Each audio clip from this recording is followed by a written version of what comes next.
Bismillahirrahmanirrahim. Assalamualaikum warahmatullahi wabarakatuh. Salam sejahtera bagi kita semua.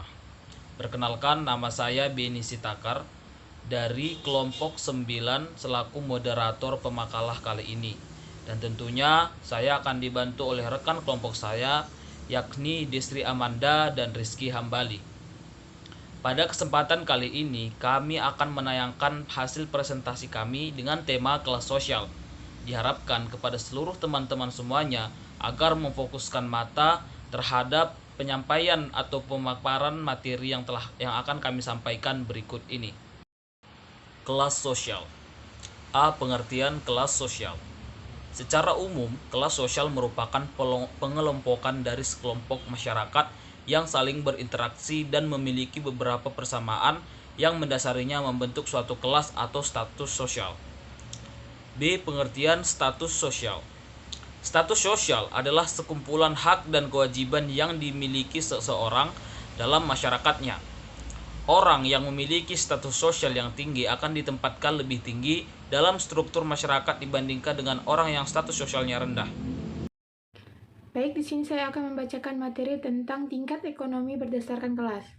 Faktor sosial ekonomi meliputi data sosial, yakni keadaan penduduk, keadaan keluarga, pendidikan, perumahan, dapur penyimpanan makanan, sumber air, dan kakus.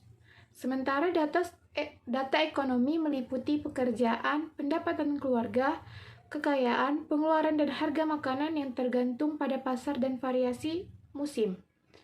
Menurut Dalimunte, kehidupan sosial ekonomi adalah suatu kehidupan sosial ekonomi masyarakat yang menggunakan indikator pendidikan, pekerjaan, dan penghasilan sebagai tolak ukur. Menurut M. Arifin Nur, secara umum kelas sosial dapat dibagi dalam 3 kategori atau 3 golongan, yakni pertama, kelas atas. Mereka adalah golongan yang kaya raya seperti kelompok konglomerat, kelompok eksekutif, dan seterusnya. Yang kedua, kelas menengah. Kelas menengah biasanya diisi oleh kaum profesional dan para pemilik toko dan bisnis yang lebih kecil. Yang ketiga, kelas bawah. Menurut Mulyanto Sumardi, kelas bawah adalah golongan yang memperoleh pendapatan atau penerimaan sebagai imbalan terhadap kerja mereka yang jumlahnya jauh lebih sedikit dalam kebutuhan pokoknya. Konsep kesejahteraan ekonomi. 1. Ketingkatan kesejahteraan menurut teori Pareto. Menurut ukuran ini, dari kesejahteraan sosial, suatu situasi adalah optimal hanya jika tidak ada individu dapat dibuat lebih baik tanpa membuat orang lain lebih buruk. Kondisi ideal ini hanya dapat dicapai jika 4 kriteria dipenuhi. 2. Konsep kesejahteraan ekonomi dalam pandangan Islam. Ekonomi Islam yang merupakan salah satu bagian dan syariat Islam.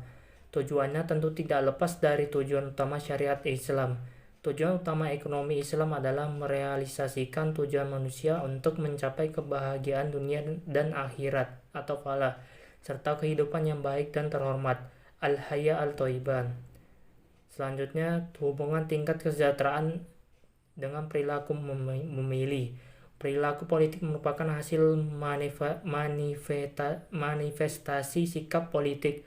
Salah satu faktor yang mempengaruhi sikap politik masyarakat adalah tingkat status sosial ekonominya. Di samping faktor tersebut, faktor-faktor lain yang mempengaruhi adalah faktor komunikasi politik, tingkat kesadaran politik, tingkat pengetahuan masyarakat terhadap proses pengambilan keputusan, kontrol masyarakat terhadap kebijakan publik, lingkungan, dan nilai budaya.